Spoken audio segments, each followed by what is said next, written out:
삼성 SDS 물류 MI그룹의 배성훈 그룹장입니다. 만나서 반갑습니다. 앞서 본부장님도 말씀을 하셨지만 저희 올해 이제 해운 시장을 돌아보면 진짜 한치도 이제 긴장을 늦출 수 없었던 그 시기였던 것 같아요. 작년 12월에 있었던 홍해 사태 발발부터 해서 그 해운 동맹 재편 발표 이후에 또 이제 바이든 정부의 이제 트럼프, 그 다음에 관세와 이제 항만 정책, 그리고 미 동부 항만 파악까지 참 많은 일이 있었는데요.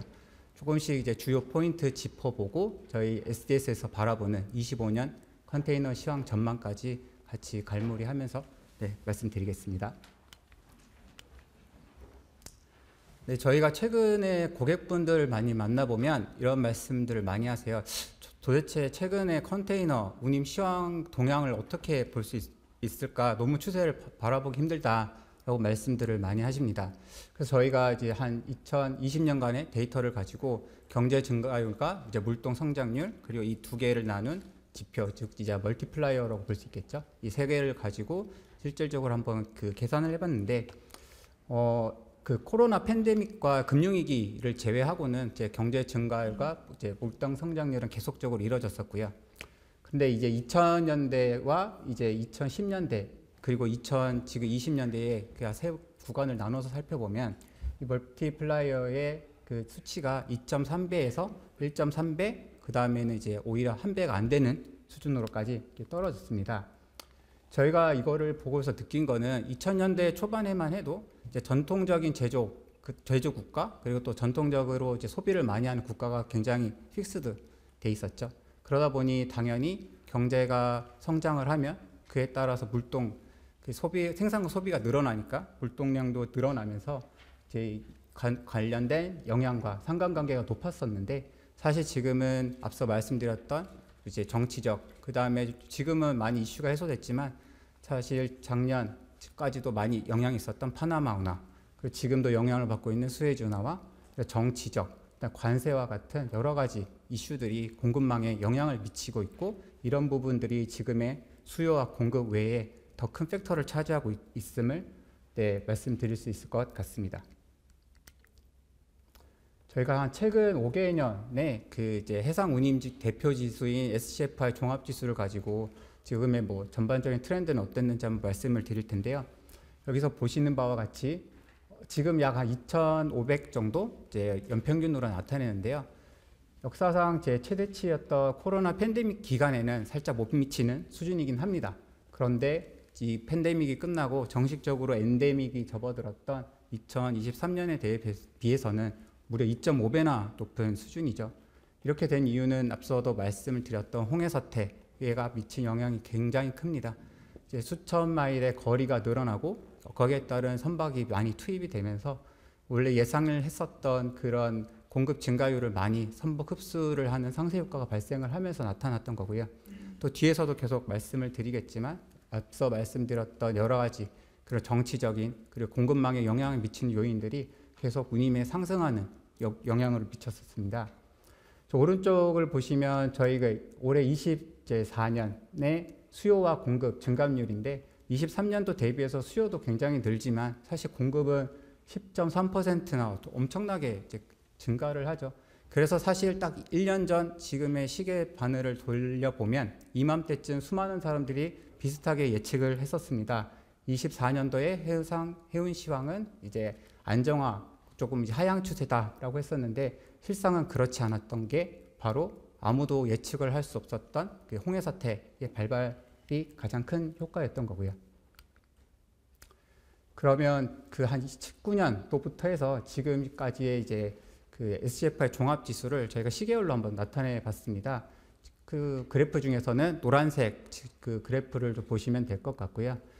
SCFI 종합 지수는 사실 그 코로나 이전에는 약 한 850에서 1500 정도에서 움직이는 박스권에서 사실 크게 벗어나지 않았었습니다. 그런데 팬데믹이 발발을 하고 많은 분들이 기억을 하시겠지만 한 6일 정도의 좌초 봉쇄가 됐었지만 수에즈 운하가 그 에버기븐호라는 이제 좌초 사고가 있었고, 또 그리고 그 북미 LALB 항만에 외항 대기 선박이 약 120여 척씩 늘어났었고, 또 당시에 그 코로나의 이제 변종이었죠. 그 오미크론이 발생을 하면서 미 동부의 미국의 그 항만 그 노동자들이 부재하는 막 여러 가지 요인들이 겹치면서 운임은 거의 이제 역사상 최고점을 경신을 했었습니다. 이랬던 이제 운임이 미국에서 이제 급격한 이제 금리 인하를 이제 단행을 하죠. 이제 인플레이션이 너무 올라가기 때문에 그렇게 이제 경기 침체가 이제 맞닥뜨려졌고 좀 23년에는 상당 부분 하향 안정화가 됐었습니다. 이렇게 계속 흘러갈 줄 알았던 해상 운임이 결국에는 23년 약 10월, 11월에 이제 홍해 사태가 발생을 했고 올해만 봐도 그 이제 미국에서 대중 그 관세 발표를 5월에 한번 했었고 또 미 동부 항만이 실제로 파업이 10월에 있었죠. 이 시간에 이제 조금 화주들의 어떤 서비스를 제고를 하는 그런 형태로 인해서 조기 선적 움직임이 많이 일어났었고 올해 7월까지 운임이 매우 급등을 했었던 것을 살펴볼 수 있을 것 같습니다. 지금은 조금은 내려와서 하락세, 뭐 이제 좀 안정세라고 볼 수가 있는데 뒤에서도 말씀드리겠지만 아직은 미 동부 항만의 파업이 종결된 상태가 아니고 관세의 영향으로 인해서 조금은 변동폭이 계속 있을 것으로 보입니다. 지금 이제 수요 부분을 조금 살펴보겠습니다. 이제 북미 컨테이너 물동 수입 물량에서 가장 큰 이제 미국을 중심으로 살펴보면 올해만 봐도 약 이제 2,500만 TU의 이제 북미 수입 물량이 예상이 되는데요. 앞서 말씀드렸던 21년과 22년의 역사상 최고점과 거의 대등한 수준으로 보여집니다. 물론 미국의 견조한 경제 증가세도 있겠지만 조기 선적 수요가 오히려 이제 더 큰 효과를 발휘하면서 올해 상당 부분 수요를 끌어당겼었고요. 오른쪽은 이제 중국발 이제 북미항 이제 품목별 좀 수요를 살펴보면 가구, 기계, 플라스틱, 전자기기와 차량 기기 이 5개의 품목이 가장 그 많은 양을 나타내고 있는데 이제 보시면 팬데믹 이전에서 팬데믹과 팬데믹 이후를 거치면서 그 물동량은 계속 이제 늘어났던 추세를 전반적으로 볼 수 있고요. 여기서 가구는 조금 다르게 보셔야 될 부분이 기억하시겠지만 팬데믹 때 미국에서 특히 이제 언택트 문화가 확산이 됐었고 그리고 이제 재택근무가 굉장히 이제 활성화됐었죠. 그러다 보니까 리모델링 그런 수요가 늘어나면서 가구의 이제 수요가 폭증을 했었고 그러다 보니 너무 이제 올랐던 그 수요가 이제 지금 현재 시점에 보면은 조금은 이제 감소한 걸로 보이지만은 사실 추세로는 보면은 전반적으로 앞서 말씀드렸던 조기 선적 수요 그리고 견조한 미국의 경제 증가율과 함께 괴를 하면서 이제 전반적으로 물량은 증가하고 있는 추세였습니다. 공급망에서 조금 살펴보겠습니다. 이제 저희가 배가 인도 받은 그것을 이제 활용을 하는 운영적인 측면에서 봤을 때 하나는 제 정시성을 볼 수 있고 또 하나는 선박의 이제 대기 현황이 어땠는지를 볼 수가 있는데 정시성은 사실 계속 하향 추세죠. 지금은 보면은 24년 평균은 약 53% 정도고 전년 대비해서는 무려 약 9%포인트 하락을 했습니다. 평균적으로 보면 약 이제 팬데믹 이전에 60에서 70% 정도를 했었고 팬데믹 기간에는 30% 기록을 했었던 정시성이 계속적으로 올라왔다가 지금 이제 홍해 사태 이후에 당연히 이제 늘어진 희망봉을 우회를 하는 그런 경우에 따라서 운항 거리 증가, 항만 정체가 발생을 하면서 지금 정시성이 매우 이제 떨어진 현재 수준이고요. 오른쪽을 보시면 주요 항만의 선박에 얼마만큼 대기가 있었는지를 볼 수가 있습니다.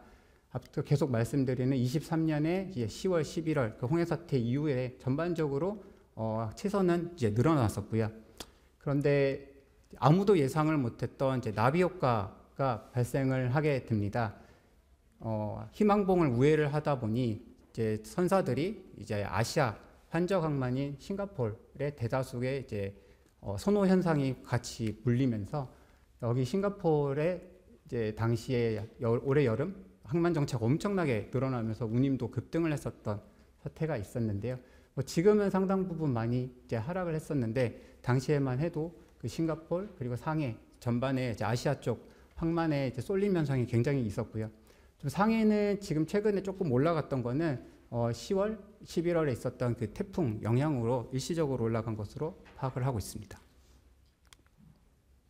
25년도 시황 전망을 수요 측면에서 먼저 말씀을 드리겠습니다. 25년은 어쨌든 약 2.9% 물동 증가가 예상이 되고요. 24년 대비해서는 전반적인 둔화세 기록을 할 것 같습니다. 이제 뭐 미국 경기가 개선에도 불구하고 유럽의 경기 침체, 지정학적 긴장으로 인해서 조금 하락은 할 것 같고요. 트럼프 재임으로 인해서 이제 조기 선적 수요가로 인해서 물량이 증가할 거다라는 예상들이 많은데 그 전체적인 물량의 캐파는 사실 정해져 있기 때문에 조금 조기 선적 당겨 쓰는 의미로 이제 일시적으로 늘어나는 거지 전체적인 1년의 그 시기로 봤을 때는 물동량은 그렇게 이제 영향을 받지는 않을 것으로 보고 있고요. 올해 이제 오른쪽 아래 그래프를 보시면 이제 올해는 전통적인 수요 공급 외에 이제 운항 거리가 들어갔던 이 TU 마일스를 안 보실 수가 없는데요. 이 TU 마일스는 이제 그 운송 TU와 이제 실질적으로 이걸 어느 정도 마일스를 이제 거리를 곱해가지고 지나갔는지를 볼 수는 캐파가 어느 정도 움직였는지를 볼 수가 있는데 전체적으로 보면 24년달 이제 전년 대비해서 17.9%나 엄청나게 이제 수요가 급증을 했었죠. 근데 아시아 유럽에 특히 이제 저희가 아시아에서 유럽으로 가는 이 웨스트 바운드는 무려 40.7%나 TU 마일스가 증가를 했었습니다. 이런 요인들이 이제 올해 예상 외로 이제 굉장히 좋았던 고시황을 이끌었던 가장 큰 팩터로 볼 수가 있고요. 다만 25년에는 이제 글로벌이나 아니면 아시아 유럽 모두 약 1%대 정도로 이제 이미 너무 많이 급증했었던 것을 반영을 하고 있기 때문에 추가적인 큰 영향은 없을 것으로 보고 있습니다. 공급 부분을 말씀드리겠습니다. 이제 최근 3개년도 보시면 이제 그 컨테이너 그 신조 인도량이 엄청나게 많이 있었는데 올해는 최초로 약 이제 3천만 TU가 컨테이너 전체 선대량이 늘어났었고 25년에도 약 190만 TU가 인도될 것으로 예상이 됩니다. 그럼 뭐 190만 TU면 전년 대비해서 그러니까 24년 대비해서 많이 준 게 아니냐라고 보실 수가 있는데 역사상 이것도 세 번째로 약 많은 인도량이고요. 이제 계속되는 이제 대규모 공급 압박이 누적이 되면서 지금의 운임은 조금은 하향 안정화를 이끌고 있습니다. 사실 지금 스웨즈 운하 이제 홍해 사태가 가장 큰 이슈가 있는데 뭐 정치적인 문제가 많이 있는 내용이다 보니 홍해 사태가 언제 해소가 될 거다라는 건 사실 또 단언하기는 힘들지만 현재 상황으로 봤을 때는 25년에도 지금의 희망봉을 경유하는 형태는 계속적으로 운항될 것으로 저희는 보고 있고요. 이 과정으로 봤었을 때는 계속 운임의 이제 하방을 지지할 것으로 보고 있습니다. 그런데 다만 왜냐하면 지금 이게 실질적으로 전쟁이 종료가 되고 해소가 되더라도 전쟁 위험 리스크나 모든 것이 해소가 되고 다시 수해즈 운하를 통항하기까지는 약 3개월 이상의 시간도 걸릴 것인데요. 그런데 이제 우리가 알 수 없게끔 갑자기 이제 전쟁이 종료가 됐었을 때는 이제 시장에 이렇게 많은 대규모 공급이 실질적으로 시장의 운임에는 굉장히 하향으로 영향을 미칠 것이고 캐스케이딩 현상까지 발생하면서 아시아 지역에까지도 많이 공급이 추가적으로 인도되면서 운임은 하락할 수도 있을 것 같습니다. 저희가 바라보는 해상 운임 관점을 상승적 요인과 이제 뭐 하락 요인 두 가지로 좀 살펴보겠습니다. 가장 큰 그 팩터는 그 홍해 사태 이 효과는 이제 전통적인 지금의 대규모 공급 과잉 속에서 약간의 수급의 균형을 밸런스를 조정해주는 역할은 가장 큰 게 효과를 발휘할 것 같고요. 이 홍해 사태는 계속 간다는 전제하에 지금 보시면 미 동부 항만의 이제 그 파업이 이제 종료가 된 게 아니죠. 1월 15일 날 이제 종료 기한까지 지금 앞두고 그 미리 이제 조기 선적을 다시 수요가 발생을 하고 있는 점도 있고 또 efuel 그다음에 EU ETS 등의 이제 친환경 정책이 계속 강화되고 있습니다. 이에 따라서 선사들은 추가적으로 뭐 연료 선박, 인프라에 투자를 하고 있고 이런 비용들은 이제 서차지 형태로 고객들에게 화주들에게 이제 전가가 되는 형태로 보입니다. 그리고 뒤에도 계속 말씀을 드리겠지만 트럼프의 이제 1월에 임기가 시작이 되면 관세가 이제 강화가 될 것으로 예상이 되고 있습니다. 운임 하락 요인은 보시면 이제 23년도에 거의 300만 TU에서 올해도 내년에도 약 190만 TU의 엄청나게 많은 신조 인도량은 계속될 것으로 보이고요. 다만 이제 항만 파업이나 그 올해도 이미 이제 바이든 때 5월에 이제 관세 때문에 많은 조기 선적 물량이 있었는데 올해 내년 1월, 2월에도 이제 트럼프가 취임을 하고 나서 조기 선적 수요가 끝나고 나면은 실질적으로 이 조기 선적이 과열이 되면은 미국의 소매 재고가 과잉이 될 것으로 보고 있습니다. 저희가 지금도 살펴보고 있으면 정상적으로 쌓이는 속도보다 재고의 증가 속도율이 굉장히 빨라지고 있고요. 그래서 오히려 예상했던 것보다 그 트럼프의 영향이 운임에 생각보다 크지 않을 수도 있다라고도 저희는 보고 있습니다.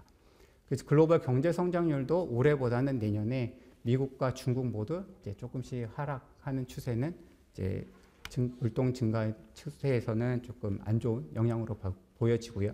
그래서 결론적으로 말씀드리면 내년을 상반기를 운임을 보면 미 동부 항만의 그런 파업 그리고 관세 부과 우려로 인해서 1분기 내에 운임이 조금은 상승할 것으로 보이나 결론은 이제 신조 인도와 그다음에 경기 둔화 등의 요인으로 인해서 이제 점차 운임은 안정화될 것이다라고 보고 있습니다. 네, 저희가 이제 중요하게 보고 있는 마켓 이슈를 한 3가지를 뽑아봤는데 간략하게 먼저 말씀을 드리겠습니다. 첫 번째 이슈는 내년 2월에 바로 시행되는 이제 그 해운동맹 재편이죠. 지금 이 그래프나 아니면 이제 시장 점유율의 변동은 많이 보셨을 테니까 조금 스킵을 하겠습니다. 오른쪽에 먼저 말씀드리면 제미나이의 사실 허브 앤 스포크 전략은 오랫동안 이제 전통적으로 꿈꿔왔던 선사들의 전략이었죠. 근데 사실 이게 시행하기가 많은 어려움이 있어서 못했던 건데 이번에 제미나이 얼라이언스는 이 허브 앤 스포크를 이제 다시 하겠다라고 이제 전략을 발표를 했고 여기에 대한 긍정과 부정적인 시선들이 이제 나눠지고 있습니다. 긍정적인 시선만 보면은 이제 운송 네트워크를 최적화, 극대화를 해서 운영 효율화, 그다음에 앞서 보여드렸던 정시성이 현재 약 50%대인데 이제 제미나이는 90%대의 정시성을 맞춰서 이제 그런 서비스 고객들에게 밸류를 제공을 하겠다라는 얘기도 있고 또 리드 타임도 단축을 하겠다. 그런 이제 이렇게 발표를 한 거에 대한 긍정적인 시선이 있는 반면에 부정적으로 보면은 일단 타 동맹 대비해서 선봉량이 부족합니다. 지금은 조금 덜해 보일 수도 있지만 향후에 지금 오더북으로 갖고 있는 수주 잔고를 향후에 다 더했었을 때는 이제 선봉량 차이가 굉장히 더 벌어지게 되고요. 다음에 이제 화주들이 가장 선호하는 직기항 서비스를 하지 않고 불확실성이 더 가미가 되는 환적을 계속 하는 형태를 했었을 때는 이제 뒤에도 있었지만 이제 항만 혼잡이나 이번에 이제 첫 번째 환적 항만에서의 정체가 발생했었을 때 후속 항만에까지 영향을 받게 되면은 이런 영향들을 전부 다 이 허브 앤 스포크 전략에서 커버를 할 수 있을지에 대한 의문이 많이 있는 게 현실입니다. 그리고 어쨌든 해운동맹이 그럼 재편이 됐었을 때 영향은 어떨까요? 지금 그 HHI 지수라고 하는 이제 허핀달 허심한 지수를 좀 살펴보면 그 과점도를 좀 볼 수가 있는데 현재 저희가 시장 집중도를 살펴보면 약 2,300, 2,500이 과점의 이제 기준점인데 어쨌든 과점된 시정으로 볼 수가 있고 다만 이 4강으로 재편이 되고 나면은 약 1,800대 정도로 이제 상당히 기존보다는 경쟁적인 시장으로 바뀌게 됩니다. 결론은 이제 선사들끼리의 그런 경쟁이 더 발생을 하면서 해상 고객을 대상으로 운임이 안정화나 서비스 품질을 향상하는 전략 등이 기대가 되고요. 두 번째입니다. 미 동부 항만 노조 파업이고 이제 올해 10월 1일에 이제 파업이 실질적으로 발생을 했었죠. 안 할 거라고 많이들 이제 예상을 했었는데 실제로 발생은 했었고 약 3일간 이제 파업이 있었습니다. 근데 앞서 여기 이제 뭐 고용주 측과 이제 노동자 측에서는 이제 6년간 이제 뭐 몇 퍼센트의 운임이냐 결론은 백악관의 이제 중재로 인해서 약 62%의 임금 협상안으로 타결은 됐지만 이제 자동화의 문제가 남아 있어서 이게 지금 1월 15일까지 기존 계약만 연장이 되고 다시 협상을 중에 있습니다. 아직 결론은 나지 않았고요. 근데 이 자동화 문제가 조금 고용주 측과 노동자 측에서의 상반된 시각이 있습니다.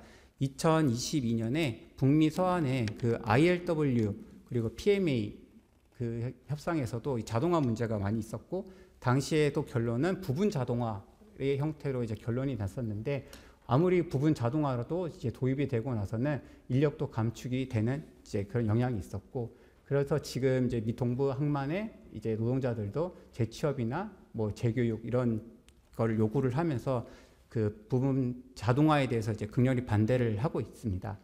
저희가 도대체 그러면 이 현재 그런 운영, 그 항만 인프라의 효율성 어느 정도인지를 한번 살펴봤는데요. 지금 미 동부와 서부의 뉴욕, 뉴저지, 그다음에 뭐 LA, LB의 물동 처리량은 약 이제 20위권에 거의 뭐 탑티어의 당연한 이제 항만 중에 하나인데, 컨테이너 항만 성과 지수라고 할 수 있는 세계은행에서 발표하는 지수가 있습니다. 이 지수를 살펴보면 92위, 거의 373위, 375위로 굉장히 낙후된 걸 볼 수가 있죠.